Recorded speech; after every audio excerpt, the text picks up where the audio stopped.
Divorce in Islam: healing, patience, and moving forward. When a marriage ends, it is not only the husband and wife who are affected. The impact spreads like ripples in water. Children, families, and even communities feel the tremors. Divorce is never isolated.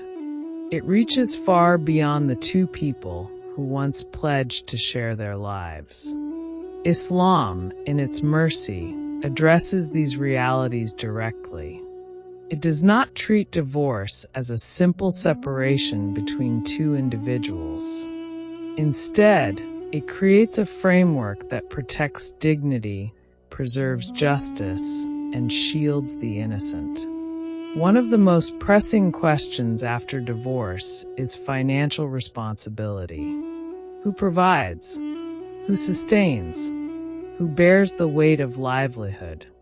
The Qur'an speaks clearly. Let a man of wealth spend from his wealth, and he whose provision is restricted, let him spend from what Allah has given him. Allah does not burden any soul beyond what He has given it.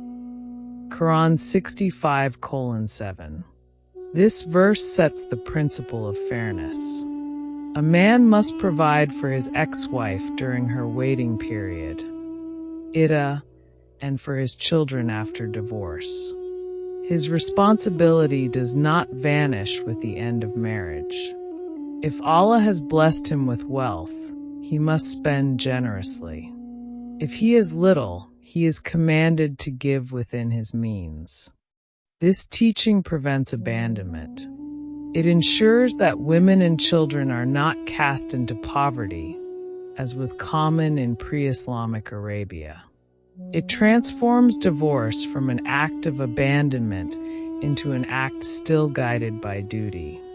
In Islam, the dowry, mahr, is a woman's right. It is not a gift that can be reclaimed. The Quran is explicit. And if you want to replace one wife with another, and you have given one of them a great amount, do not take back from it anything. Would you take it in injustice and manifest sin? Quran 4:20. Here, Allah defends women from exploitation. Even if the marriage ends, what she was given remains hers. It is her security, her dignity, her rightful possession. Divorce cannot strip it away. Perhaps the most sensitive issue in divorce is the question of children. Whose home becomes theirs? Whose care will shape their days and nights? Islam approaches this matter not with favoritism, but with wisdom. Custody is not about parental pride. It is not about punishing an ex-spouse. Custody is a trust, a sacred responsibility to ensure the child's welfare. In many cases, young children remain with the mother, for her care and tenderness are seen as essential in early years. Yet the father remains responsible for financial support and education. As children grow, custody may shift, depending on what is best for the child.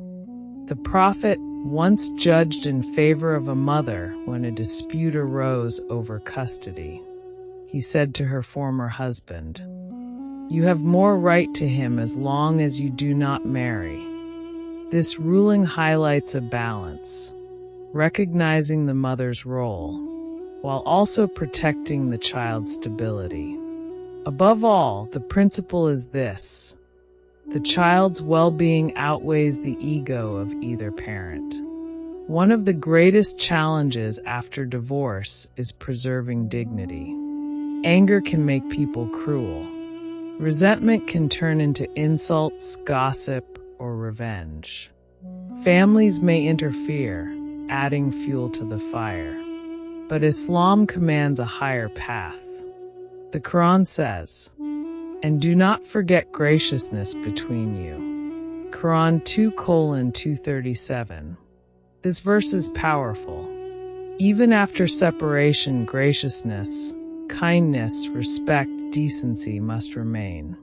The bond of marriage once existed by Allah's will.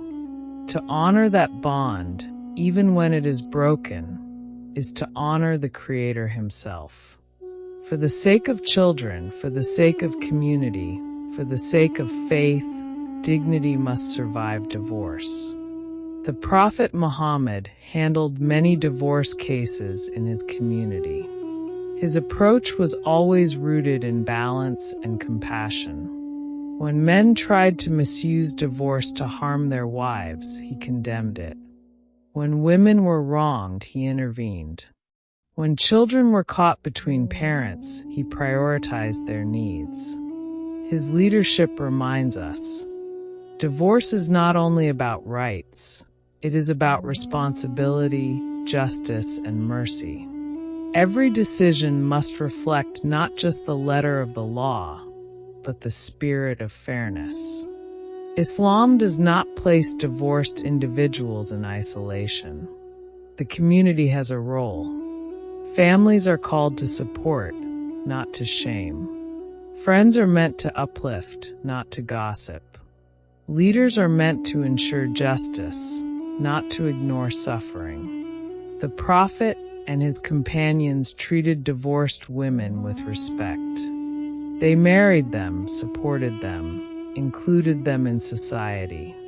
No stigma was attached. In contrast, many cultures today push divorcees into silence, treating them as if their worth has diminished. This is not Islam. True Islam says, whether never married, divorced, or widowed, a believer's honor is always intact, always protected. Divorce shakes the foundations of life, but Islam rebuilds those foundations with fairness, mercy, and dignity. Financial responsibility prevents abandonment. Custody rules protect children. The preservation of dignity ensures that bitterness does not poison hearts. And the role of the community ensures that no one is left behind. Divorce may end a marriage, but it does not end responsibility. It does not end humanity. And it certainly does not end the mercy of Allah, who sees all and who promises justice to the wronged and hope to the broken. Marriage in Islam is a sacred bond, a union built not only upon love but upon faith, trust, and responsibility. The Qur'an describes spouses as garments for one another, symbols of comfort, protection, and dignity. Yet, as with all human relationships, marriages may face storms. Sometimes, despite best efforts, reconciliation fails, and separation becomes the only path forward. Divorce, or alq, in Islam is neither glorified nor forbidden. It is permitted, but regarded as the last resort, the final option when peace in the home can no longer be restored. The Prophet Muhammad once said, "Of all the things permitted by Allah, divorce is the most disliked." This simple statement carries profound weight. Divorce is allowed, but it is not to be taken lightly, nor used hastily. But what happens after divorce? When a marriage ends, lives are torn apart. Hearts are broken. Families are shaken. Children may be caught in confusion. The silence of an empty home can be deafening. The pain of separation can feel unbearable. Yet Islam does not leave men or women abandoned in this moment of sorrow. Instead, it offers guidance, rules, compassion, and wisdom to protect dignity, to preserve justice, and to help both individuals heal and move forward. The Quran speaks openly about divorce. In Surah Al-Baqarah, Allah says, "Divorce is twice, then either retain in kindness or release in good treatment." Quran 2:229. This verse outlines two key principles, kindness and fairness. Even at the point of separation, even when love has ended, Islam commands dignity. There is no room for cruelty, insults, or revenge. Divorce is not a battlefield. It is a transition, painful, yes, but still under the guidance of Allah.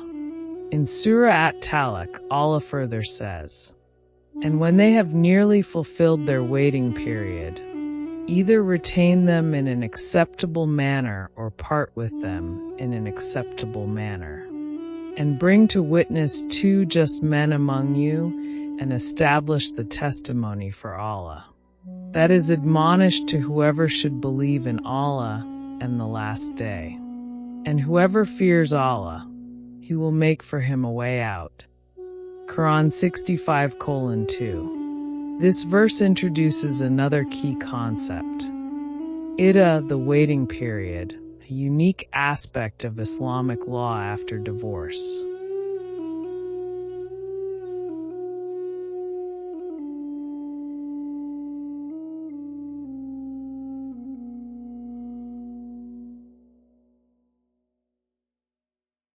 For a woman, divorce is followed by a waiting period called iddah.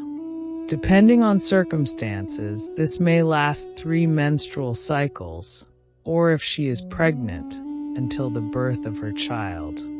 On the surface, this may seem restrictive, but in truth, it carries layers of wisdom. The iddah allows for certainty regarding pregnancy, protecting lineage, and ensuring clarity for future responsibilities.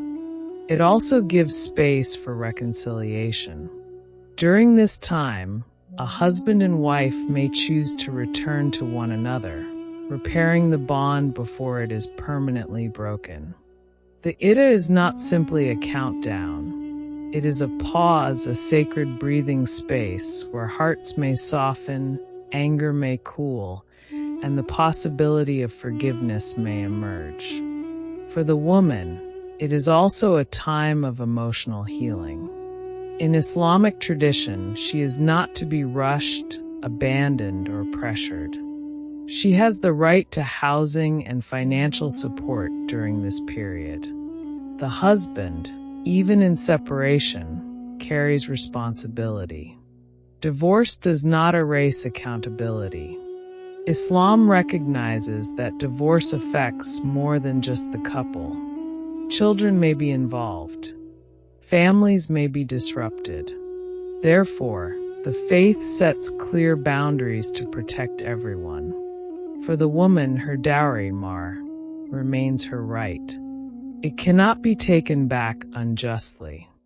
Allah explicitly forbids husbands from reclaiming gifts given in marriage unless the wife herself willingly returns them. For children, Islam emphasizes justice above all. Custody is not a matter of pride or power. It is about what serves the child's best interest. Sometimes the mother is given primary care, sometimes the father, sometimes shared arrangements, all depending on the circumstances. But above all, the child must never be made a victim of parental conflict. The husband, even after divorce, must provide for his children. Maintenance, clothing, shelter, and education are his duty. Abandonment is not tolerated. The Qur'an says, "Let the wealthy provide according to his means, and let him whose means are restricted provide according to what Allah has given him." Allah does not charge a soul except with that within its capacity. Qur'an 65:7. Here, Allah balances responsibility with fairness. Each person gives according to their means, but neglect is never excused. Divorce is not only a legal act, it is an emotional earthquake. It shakes the foundations of the heart. For many, it brings shame, guilt, or anger. For others, it opens a door to freedom and renewal. Islam recognizes these emotions, but it directs the believer toward healing. The Qur'an teaches patience, sabr, in hardship. Divorce is one such hardship. A believer is reminded to turn to prayer, salat, and supplication, dua. The Prophet said, "There is no calamity that befalls a Muslim, but Allah expiates some of his sins because of it, even if it were the prick he receives from a thorn." Thus, the pain of divorce, though heavy, may also be a means of purification and spiritual growth. It is not the end of life. It is a test, a chapter, an opening for something new. One of the most remarkable aspects of Islamic teachings on divorce is that they do not encourage permanent despair. Divorce is not a curse that follows a person forever. It is not a stain that can never be washed away. Instead, it is seen as a transition. Painful, yes, but ultimately survivable. Islam encourages remarriage if one wishes. There is no shame in starting anew. Many of the Prophet's companions, men and women alike, were divorced or widowed, and they remarried with dignity. Even the Prophet himself married women who had been divorced or widowed, affirming that such a status carried no dishonor. This teaching was revolutionary in a world where divorced women were often stigmatized. Islam gave them dignity, respect, and the right to a fresh start. And so, when we ask, what does Islam say about life after divorce? The answer is one of balance. It recognizes the pain but offers healing. It imposes responsibility but ensures fairness. It acknowledges heartbreak but opens the door to hope. Divorce in Islam is not the end of the road. It is a bend in the journey, a test of patience, faith, and resilience. With dignity, with kindness, and with trust in Allah, both men and women can emerge from it not broken, but renewed. To truly understand how Islam guides believers after divorce, we must step back into history. We must walk in the footsteps of the first Muslims, the companions of the Prophet Muhammad, and see how they lived through this trial. For it is in their lives, raw, human, and filled with both struggle and hope, that we find timeless lessons. The life of the Prophet Muhammad is the ultimate model. He was not only a messenger of Allah, but also a husband, a father, and a man who dealt with family struggles. His example in matters of divorce is one of justice, mercy, and deep humanity. The Prophet himself experienced divorce. One example is the story of his marriage to a woman from the Quraysh. Their union was brief, and the marriage did not continue. But when he divorced her, he did so with dignity, without insult, without humiliation. His treatment of her showed that even when love fades, respect must remain. The Prophet also guided his companions when they faced difficulties in their marriages. He never rushed them toward divorce, but when separation became unavoidable, he reminded them, "The best of you are those who are best to their wives." Even in separation, goodness was required. One of the most famous stories about divorce in early Islam is that of Fatima bint Qais, a woman of strength and faith. She was married to Abu Hafs bin al-Mughira. After a time, their marriage ended, and he divorced her with a triple alq, a final separation. In that moment, Fatima could have been abandoned, left to suffer alone. But Islam protected her. She went to the Prophet, asking about her rights during the waiting period. Should her ex-husband provide her with housing and maintenance? The Prophet ruled with fairness. Because the divorce was final, she was no longer entitled to housing or maintenance, but her dignity and future were not ignored. He encouraged her to spend her iddah in the house of another companion, Ibn Maktum, where she would be safe and supported. Later, when Fatima's waiting period ended, she was proposed to by several men, including some of the most respected companions, Usama ibn Zayd and Muawiyah ibn Abi Sufyan. The Prophet advised her to marry Usama, though she initially hesitated. She followed his advice, and her marriage to Usama became a happy one. Her story teaches us this. Divorce was not the end of her life. It was a chapter, yes, painful, but also a doorway to a new beginning. Islam ensured she was not shamed, not silenced, not forgotten. She remained a woman of honor, of choice, and of respect. Another companion, Habiba bint Saul, was married to Thabit ibn Qais. But their marriage was troubled. Habiba did not accuse her husband of wrongdoing, nor did she complain of abuse. Instead, she admitted honestly that she no longer felt love for him, and she feared that if she stayed, she would fail to fulfill her duties as a wife. She approached the Prophet with her case. This was an act of courage, for in many societies, women had no voice in such matters. But Islam gave her the right to speak, to be heard, and to seek justice. She told the Prophet, "O Messenger of Allah, I do not find any fault with Thabit in his character or religion, but I dislike ingratitude in Islam." The Prophet understood. He asked her if she was willing to return the garden her husband had given her as a dowry. She agreed. With that, the Prophet granted them a separation, a khul, a woman-initiated divorce. This story shows that in Islam, divorce is not one-sided. Women are not prisoners of unhappy marriages.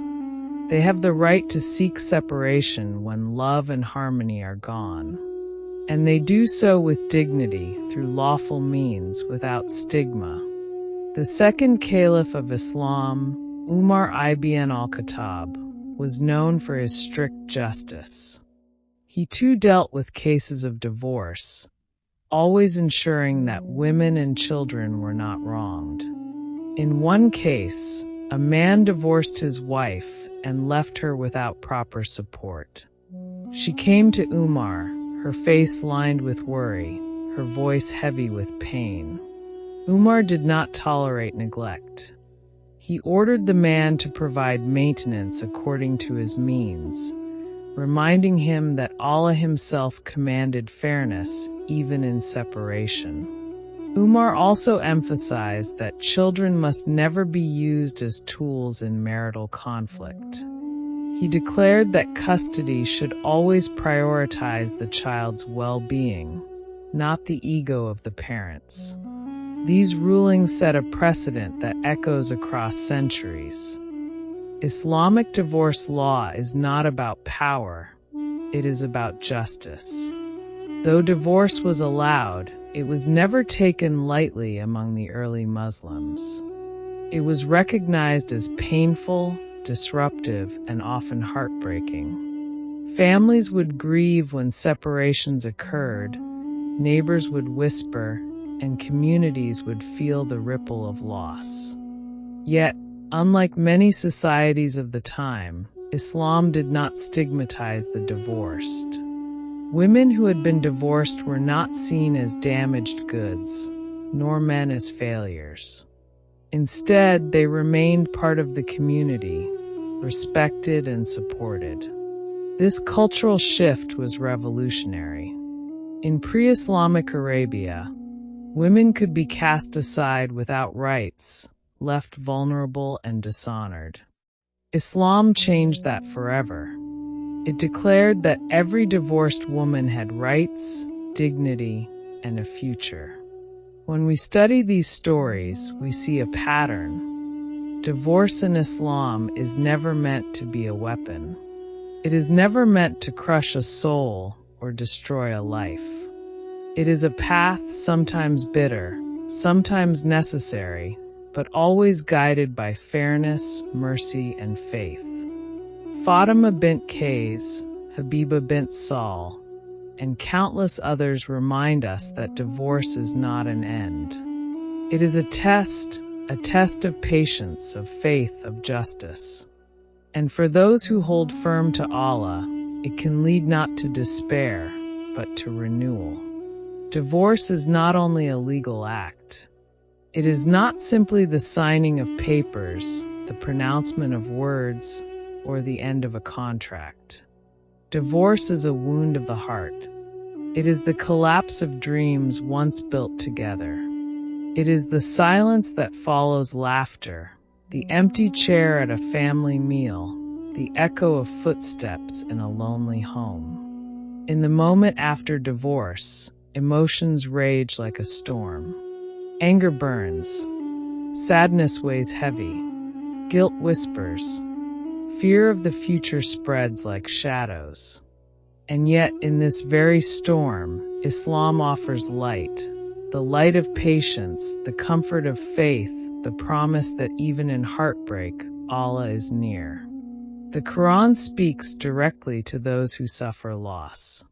Divorce, though rarely named as such, falls under this divine wisdom. Allah says, "And we will surely test you with something of fear and hunger and a loss of wealth and lives and fruits. But give good tidings to the patient, who, when disaster strikes them, say, 'Indeed we belong to Allah, and indeed to Him we will return.'" Quran 2:155, 156.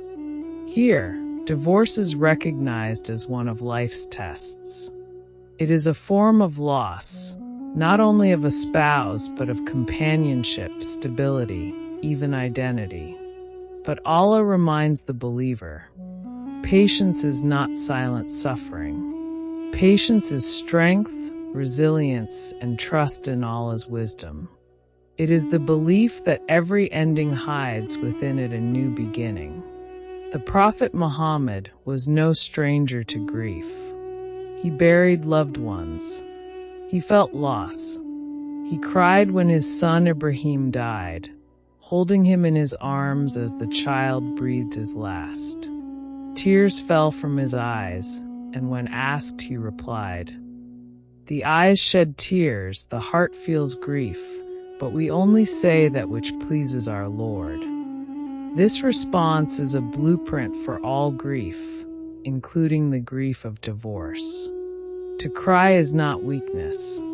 To feel broken is not sin. Islam does not deny human emotion. It guides it so that sorrow does not turn into despair and anger does not turn into cruelty. One of the hardest steps after divorce is forgiveness. The heart clings to wounds.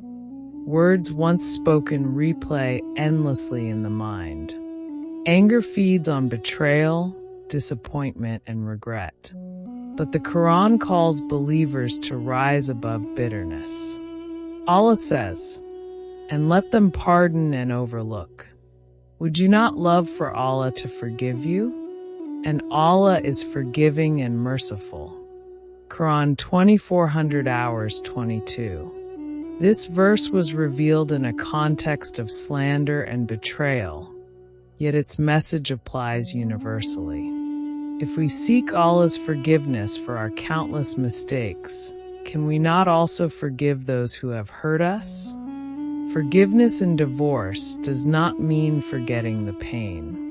It does not mean pretending the harm never occurred. It means releasing the grip of anger so that one may move forward without chains. Bitterness after divorce can poison the soul. It can turn co-parents into enemies, making children the victims of unhealed wounds. It can trap a person in the past, preventing them from embracing the future. Islam warns against injustice, even in divorce. The Qur'an says, "Do not forget graciousness between you. Indeed, Allah, of whatever you do, is seeing." Quran 2:237. This verse reminds us, even if love has ended, decency must remain. The memories of marriage cannot be erased, and the bond, however broken, once existed by Allah's will. To honor that past with grace, even in parting, is an act of faith. For many, the most painful part of divorce is the loneliness that follows. Nights feel longer, days feel emptier. The companionship once taken for granted vanishes, leaving behind a silence that can feel unbearable. Yet it is in this solitude that many discover Allah anew. In the stillness of the night, in the quiet of an empty room, a believer can bow in prayer, pour out tears, and find comfort in the one who never abandons. The Quran says, "Do not grieve, indeed Allah is with us." Quran 9:40. These words, spoken by the Prophet to Abu Bakr during the fear of the cave, echo into every moment of human despair. Divorce may strip away a partner, but it cannot strip away the presence of Allah. Supplication is a lifeline for the broken heart. A divorced man or woman can lift their hands and ask for healing from grief, for strength to rebuild, for guidance toward what is better, for forgiveness for mistakes made in the marriage, for hope that the future will hold peace, love, and faith. The Prophet taught prayers for times of distress. Among them, "O Allah, suffice me with what you have permitted instead of what you have forbidden, and make me independent by your grace instead of from anyone other than you." This dua is a reminder that true security, true healing, comes not from people but from Allah alone. Among the companions, divorce did not mark the end of life. Many who divorced remarried, built families, and found happiness again. Their stories remind us that despair is not permanent. One example is Zainab bint Yash. She was married to Zayd ibn Haritha, but their marriage was troubled, and they divorced. Later, by Allah's command, she married the Prophet himself. End of her life's joy became the doorway to honor, as she became one of the mothers of the believers.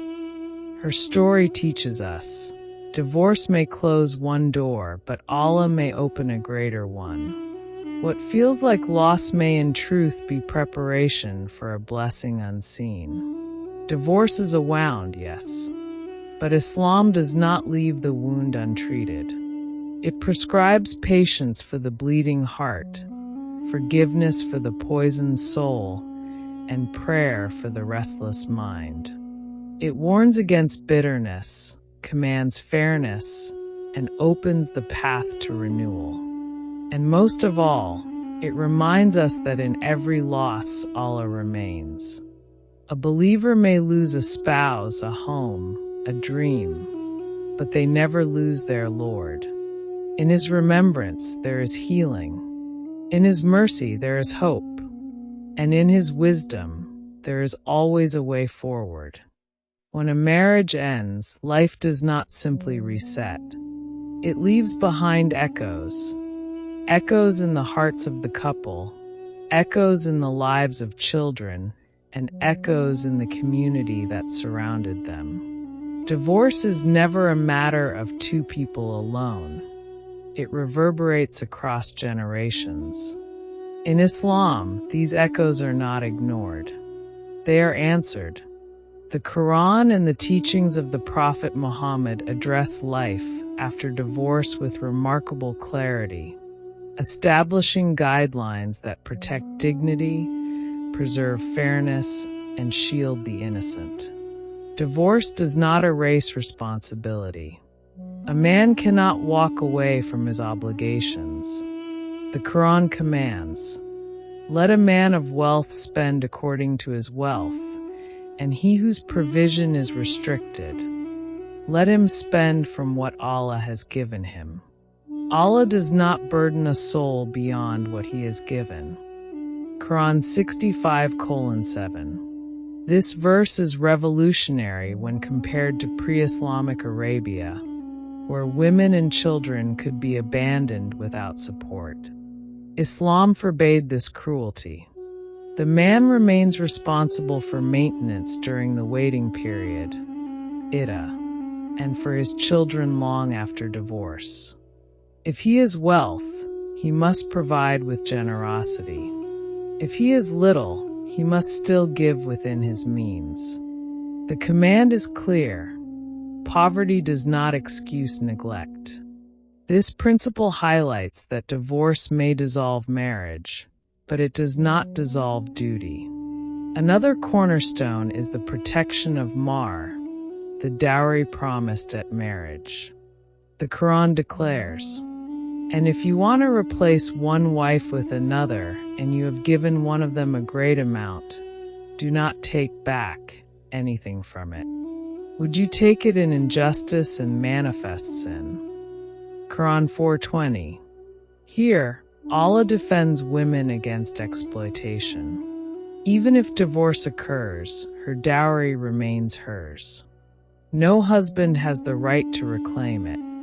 This teaching secures her financial dignity at a vulnerable moment, a shield against destitution. Few issues are as sensitive as child custody.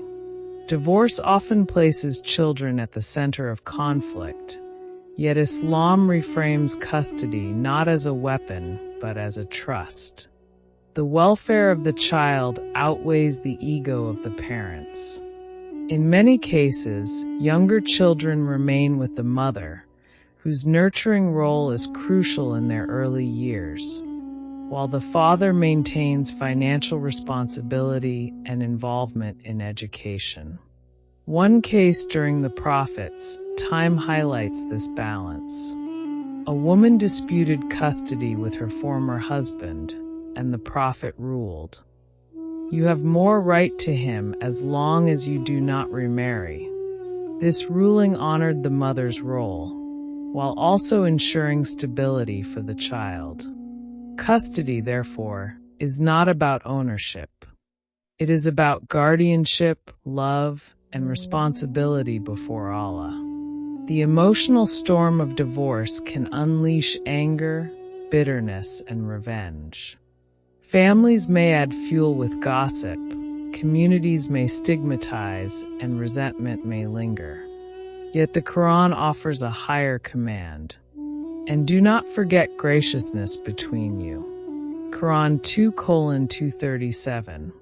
This verse demands restraint, kindness, and respect, even after the end of marriage. Why? Because once these two souls shared vows under the name of Allah. That bond, though broken, deserves honor. For the sake of children, for the sake of community, and for the sake of faith, dignity must survive divorce. The Prophet dealt with many divorce cases. His judgments were not cold legal rulings. They carried compassion and wisdom. When men misused divorce to harm women, he condemned them. When women sought justice, he upheld their rights. When children were caught in conflict, he prioritized their well-being. His practice reveals that Islam's laws are not meant to be mechanical. They are meant to balance justice and mercy, law and compassion, rights and responsibilities. Divorce should not isolate.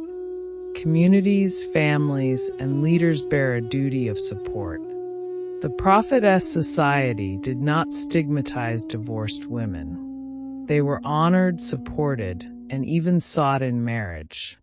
Many of the Prophet's own wives were widows or divorcees, proving that divorce is not a mark of shame, but a natural part of life. Yet today, in many cultures, divorced individuals are marginalized, shamed, or silenced.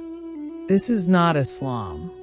True Islam insists, whether never married, married, divorced, or widowed, a believer's honor remains intact before Allah and among people.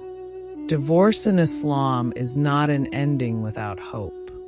It is a redirection of responsibility, a chance to reset with fairness and dignity. Financial duties ensure women and children are not abandoned. Custody rules protect the vulnerable.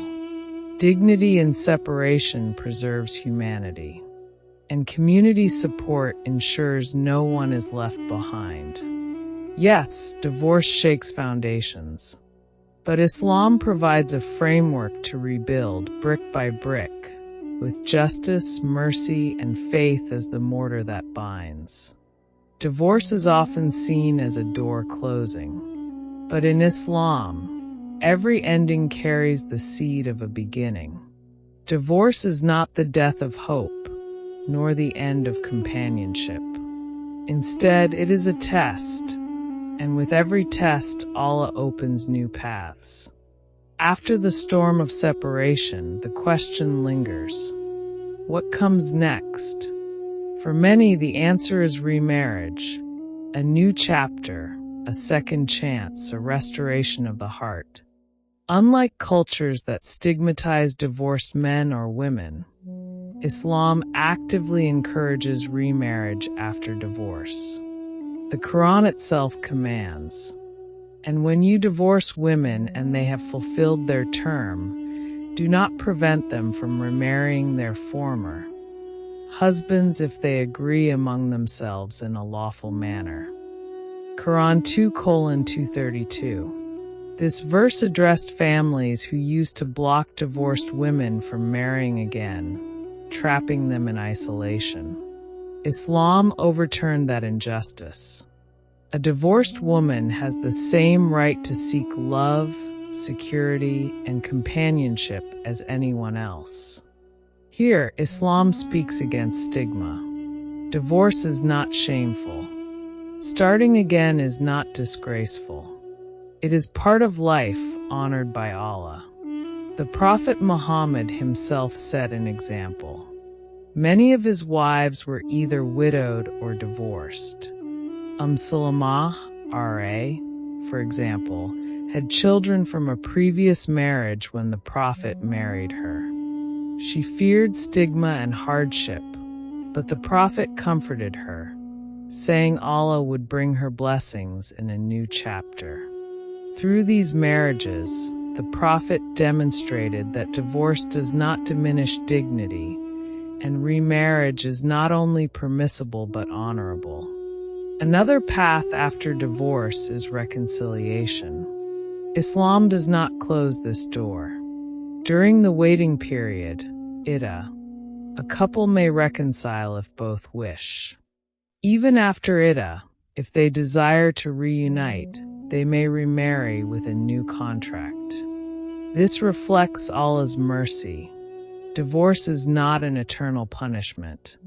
Sometimes separation brings clarity and reconciliation becomes possible. Islam allows that chance. Yet, remarriage is not just a legal process. It is also an emotional journey. Divorce leaves scars. Healing requires time, patience, and reflection. The Prophet taught that believers should seek strength in prayer, patience, and trust in Allah's wisdom. Moving forward should not be rushed. Hearts must be ready, faith must be steady, and intentions must be pure. The Quran reminds us, "Perhaps you dislike a thing and Allah makes therein much good." Quran 4:19. Divorce may feel like loss, but often it opens the way to something better. A partner more suitable, a life more peaceful, a lesson more valuable. The stigma attached to divorced men and women in some cultures has no place in Islam. Communities should support remarriage, not discourage it. Families should not treat divorce as dishonor, but as a trial from Allah. In early Islamic society, divorced women were often remarried quickly, not out of haste, but out of recognition that their dignity and stability mattered. Companions of the Prophet married divorcees without hesitation, showing that a person's worth is never reduced by divorce. Remarriage can also bring challenges when children are involved. Here, Islam calls for compassion, fairness, and inclusion. A new spouse should honor stepchildren as part of the family unit. The Prophet reminded believers of the reward of raising orphans and children without discrimination. He said, "I and the one who looks after an orphan will be like this in paradise." And he held his two fingers together. Bukhari Muslim. This teaching extends to stepchildren, reminding believers that love and responsibility must extend beyond blood ties. Remarriage after divorce is not merely about seeking a partner. It is about reclaiming dignity, rediscovering joy, and rebuilding a future. It is a second chance, blessed by Allah, supported by the Prophet's example, and encouraged by Islamic law. Divorce closes one door, but Allah opens others. For those who place their trust in Him, every loss is a preparation for a greater gift. And so, life after divorce in Islam is not defined by shame, but by resilience.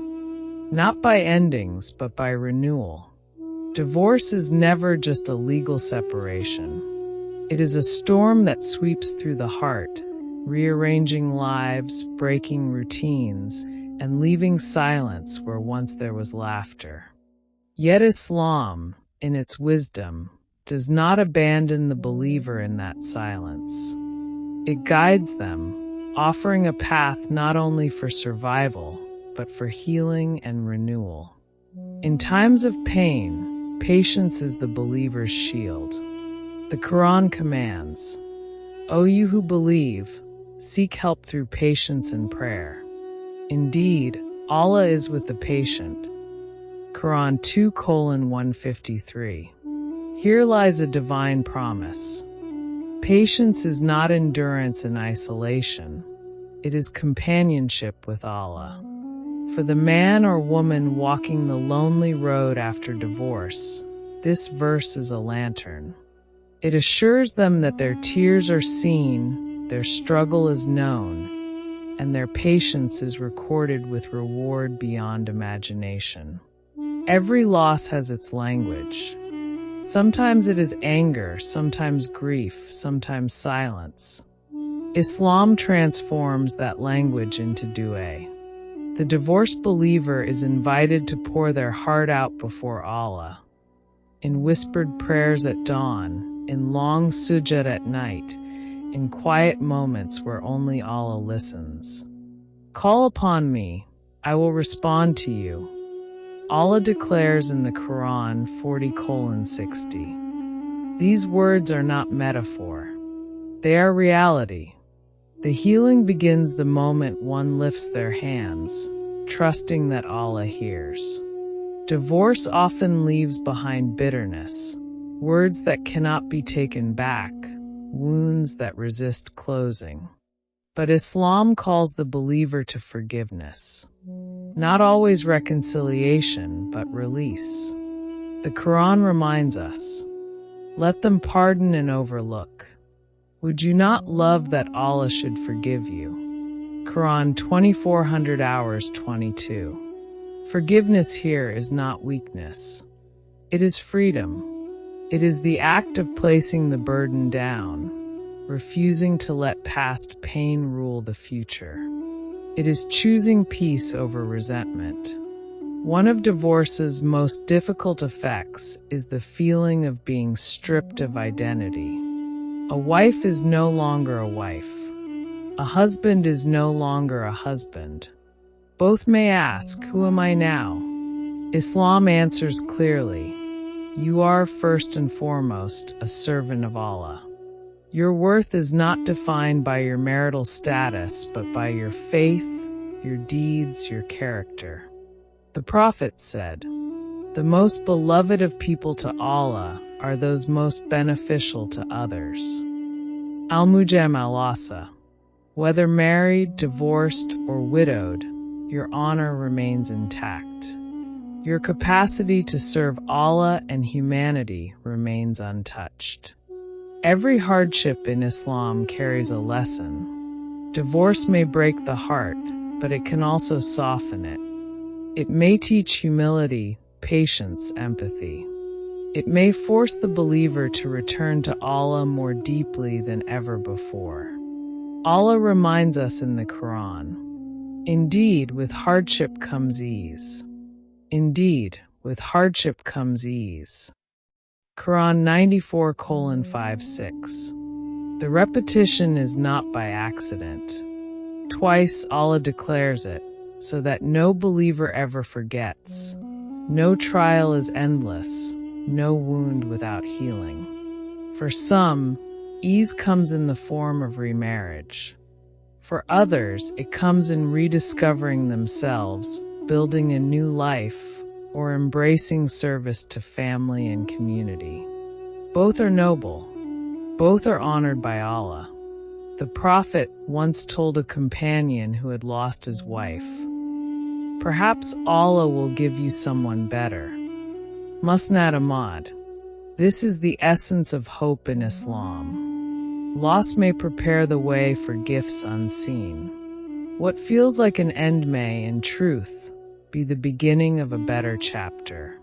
Divorce in Islam is not meant to be a scar of shame. It is a test, yes, but also a station along the journey of faith. A moment to practice patience, to turn to Allah in prayer, to forgive, and to rebuild with dignity. The Quran describes divorce as firak by Isin, separation with excellence. Even in breaking, Islam commands beauty. Even in endings, Islam points to beginnings. So the believer steps forward, wounded but not defeated, tested but not abandoned. With every tear, with every prayer, with every act of patience, they draw closer to Allah. And in that closeness lies the greatest healing of all. Sparkles, thank you so much for watching. I truly hope you enjoyed the video and found value in it. Folded hands, your support means a lot. So don't forget to hit subscribe and turn on the bell notifications. That way you'll never miss future uploads. Thumbs up, keep liking, commenting, and sharing the videos you enjoy. Every little action helps the channel grow and reach more amazing people like you. Lightbulb, stay tuned, because there's always more exciting, inspiring, and powerful content on the way. Once again, thank you for being part of this journey. Red Heart.